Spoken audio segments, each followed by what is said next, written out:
Olá a todos, saudações, Douglas Lisboa mais uma vez. Eu quero dar seguimento nesse vídeo aos comentários que eu tenho feito a respeito das eleições americanas. Em especial, queria trazer para vocês os dados que foram recentemente divulgados a respeito do perfil do eleitorado desta eleição, né? Como eles se comportaram, né? Então, alguns veículos de comunicação nos Estados Unidos fizeram essas pesquisas após a votação, o tipo de pesquisa que fazemos aqui no Brasil também. E essas pesquisas, esses dados, eles reforçam algo que eu havia comentado antes mesmo da eleição do Donald Trump, antes mesmo da declaração de sua vitória. Tá? Eu havia comentado com vocês que um dos argumentos para desqualificar essa acusação de fascista que é feita contra ele é levarmos em conta o apoio que ele tem dentre as chamadas minorias, negros, latinos, mulheres. São essas principais minorias que geralmente se fala quando se trata dos Estados Unidos.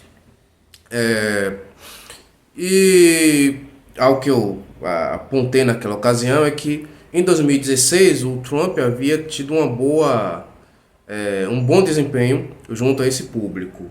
E em 2020 ele voltou a ter um bom desempenho, tá? Inclusive o Trump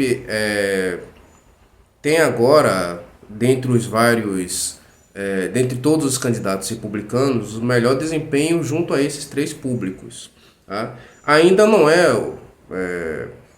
não é o preferido, tá? Ele ainda não é o candidato que os negros e as mulheres votam majoritariamente, mas ainda assim, comparativamente a os candidatos anteriores, ele tem um excelente desempenho e não só isso, como conseguiu retirar muitos votos da Kamala Harris durante esse pleito, o que contraria justamente esta visão que a esquerda vem adotando nesses últimos anos de transformar a disputa política em uma disputa identitária, onde o que conta mais não são as questões políticas como o combate à pobreza, a ascensão social, o combate às várias formas de privilégio, mas sim a identidade de pequenos grupos, dessas chamadas minorias. A Kamala Harris, ao longo dessa campanha toda, ela tentou reforçar essa imagem da primeira mulher negra presidente dos Estados Unidos, mas na prática isso não surtiu nenhum efeito relevante, tá? E mais uma vez, essa estratégia que a esquerda tem adotado só tem resultado em fracassos, sucessivos fracassos, tá? Então, vamos ver. Primeiro, eu queria chamar a atenção para a composição dos votos atualmente, tá? E talvez apontar algumas questões, alguns fatores que talvez possa explicar o porquê que o Donald Trump conseguiu se sobressair tão bem com esse público, tá? Eu tô olhando aqui para o site da CNN, tá? Da CNN dos Estados Unidos, que traz justamente essas pesquisas iniciais, tá? Então, primeiro, Donald Trump ele tem um desempenho excelente entre o público masculino, sobretudo o público masculino branco, tá? E mais ainda, entre o público masculino branco sem diploma de ensino superior. Claro, muita gente vai pensar que é justamente pela baixa escolaridade que você explicaria o desempenho de Donald Trump. Como se a insinuação aqui é que pessoas não inteligentes elas tendem a optar por Donald Trump. Essa é uma visão completamente equivocada e profundamente preconceituosa. porque retira das pessoas a capacidade de discernimento. Tá? Não é porque uma pessoa não tem um diploma de ensino superior que ela é menos inteligente, ela tem uma percepção menos apurada de certos fenômenos sociais do que alguém que tenha um diploma. Ela pelo menos tem uma percepção qualificada sobre os fatos que lhe dizem respeito, que estão mais próximos de si. Não é preciso um diploma de graduação para você saber que os preços estão mais caros, que a vizinhança está mais violenta, tá? Que o mercado de trabalho está mais difícil, tá? Então, esses fenômenos aqui, eles não exigem nenhum tipo de conhecimento especializado, tá? Além do fato de que a pessoa não ter um diploma de ensino superior não faz com que ela seja um completo ignorante, tá? Então, como é que uma vez que a gente consegue eliminar essa hipótese preconceituosa e elitista, tá? A gente olha para os argumentos que o Trump apresentou durante a campanha, tanto de agora quanto das campanhas anteriores, e percebemos, por exemplo, a importância do seu discurso antimigratório. Os Estados Unidos, ele atualmente tem aproximadamente 12 milhões de imigrantes ilegais, e a presença desses imigrantes nos Estados Unidos, ele tende a reduzir os salários, especialmente de profissões com a qualificação menor. Bom, é justamente nessas profissões onde você tem uma participação maior de homens brancos sem diploma universitário. Ou seja, para essa parcela da sociedade, tá, votar em Donald Trump é preferível porque suas políticas antimigratórias pode resultar em melhores condições de trabalho.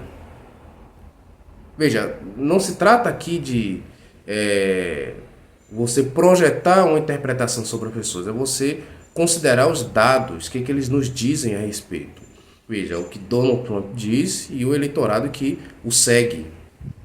Tá? Claro, devemos ter em mente que quando o Trump fala contra a imigração, ele está falando especificamente da imigração ilegal. Tá? Ele não vai simplesmente pegar as pessoas que estão lá seguindo a lei, tá? E deportá-las. Não é isso. Tá? Inclusive, isso explica também o desempenho positivo que o Trump teve junto aos latinos já estabelecidos. Tá? Então, o Trump, nesse ano de 2024, ele conseguiu superar a Kamala Harris entre os homens latinos. Tá? A palavra latino nos Estados Unidos é bastante abrangente. Ela cobre mexicanos, porto-riquenhos, brasileiros também. Tá? Praticamente qualquer pessoa da América Latina é classificado entre os latinos, a maioria das vezes mexicanos. Então, por que o Trump teve um melhor desempenho entre os latinos? Bom,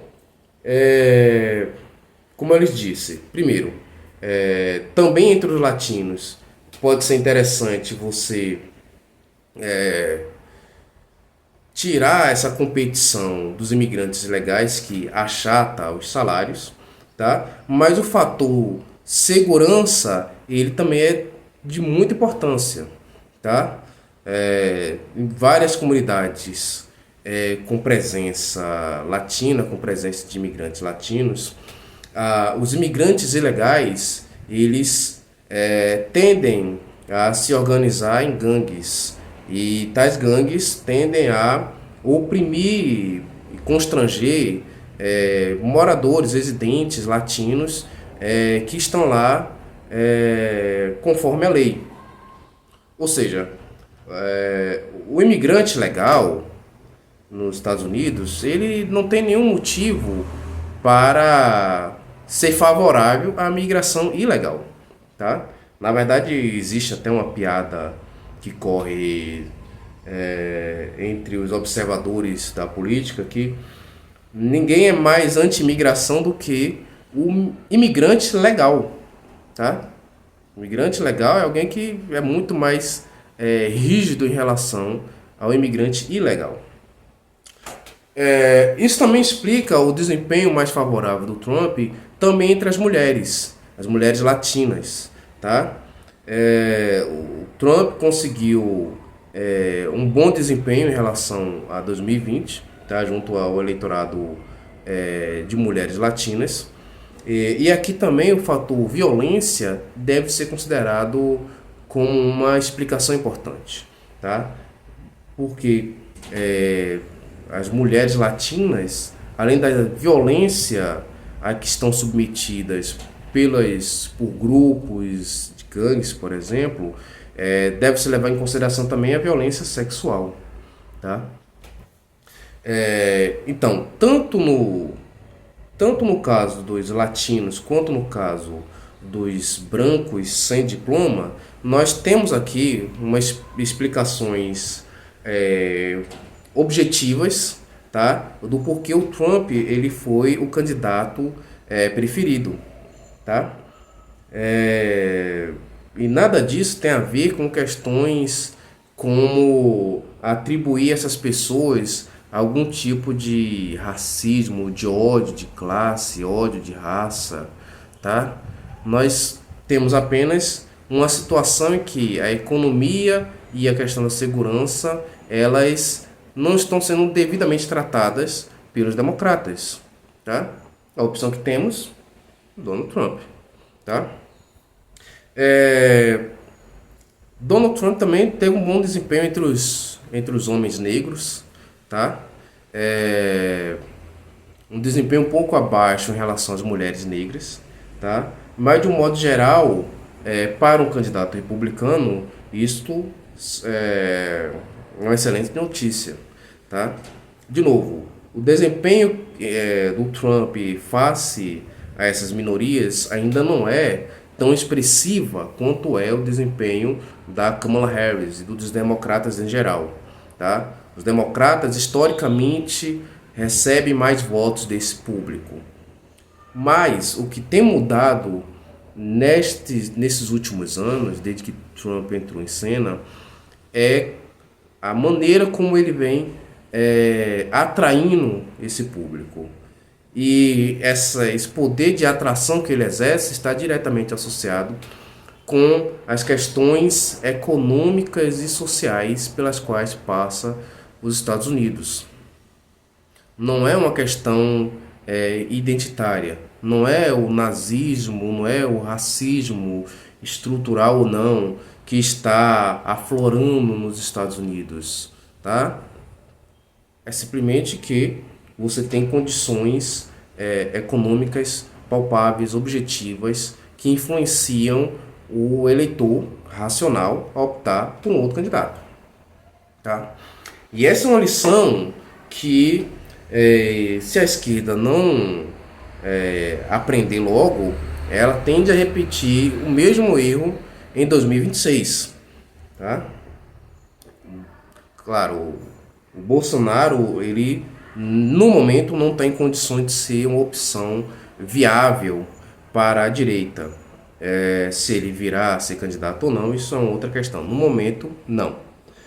Mas ainda assim, a esquerda, se continuar a menosprezar a agenda social, a agenda de reformas, que tanto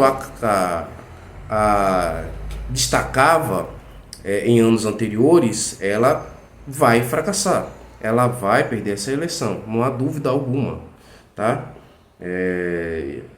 E desde que Lula assumiu, a gente tem observado que a esquerda tem cada vez mais apostado nessas pautas, tá? Veja o Lula subindo a rampa no dia da sua posse, acompanhado por um índio, uma mulher negra. Que símbolo isso traz, tá? Ou veja os membros do governo durante aqueles primeiros meses utilizando a linguagem neutra para se referir às pessoas. Todos, todas e todes. É patético, é ridículo, tá? É um tipo de sinalização de virtude que fala apenas para convertidos. Isso é apenas para acariciar o ego de intelectuais e de artistas. Isso não fala com as pessoas em geral, tá? Até porque qual o sentido de você deformar a linguagem para agradar um público tão pequeno quanto é o público trans, por exemplo, tá? Isso é o inverso do que seria a democracia. Bom, nós vimos também na eleição de São Paulo em que isso resultou. O Guilherme Boulos cantando o hino nacional com linguagem neutra, né? Os filhos desse solo. Outra situação patética, outra situação ridícula, tá? E que lhe custou muito, tá? Então, quanto mais a esquerda aposta nessas pautas subjetivas, quanto mais ela insiste em falar em crianças trans, linguagem neutra, quanto mais ela tenta chamar qualquer tipo de piada de homofobia, de racismo, tá? Quanto mais ela insiste em querer censurar as pessoas, menos ela vai conseguir um bom desempenho eleitoral, quanto ela vai cada vez mais se distanciar das massas, das pessoas. Por quê? O que importa não é isso. O que importa para as pessoas na hora de votar é saber se sua vida está melhor ou não do que estava há 4 anos atrás. E para isso, os critérios que ela vai utilizar são critérios econômicos, são índices sociais. Eu estou empregada, tá? Eu consigo comprar tudo que eu preciso com o meu salário, tá?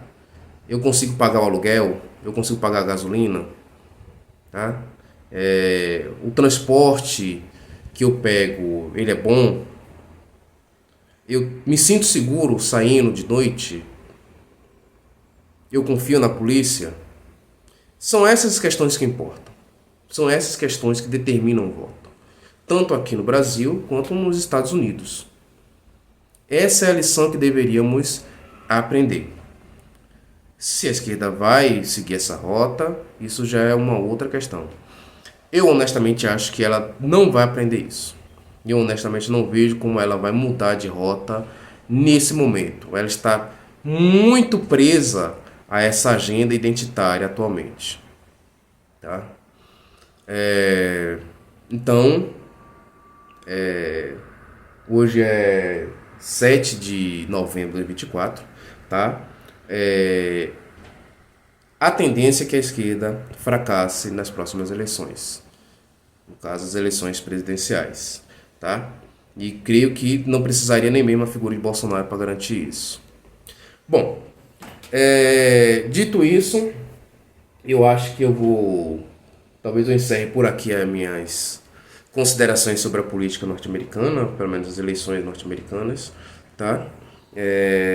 Talvez eu volte a falar sobre algum outro assunto sobre isso, mas por enquanto era o que eu queria deixar aqui para vocês, tá? Bom, mais uma vez eu agradeço pela companhia, tá? Por vocês terem assistido até aqui, tá? Pela paciência também. Não deixem de se inscrever, deixar o like aqui embaixo, tá? Forte abraço, Deus abençoe.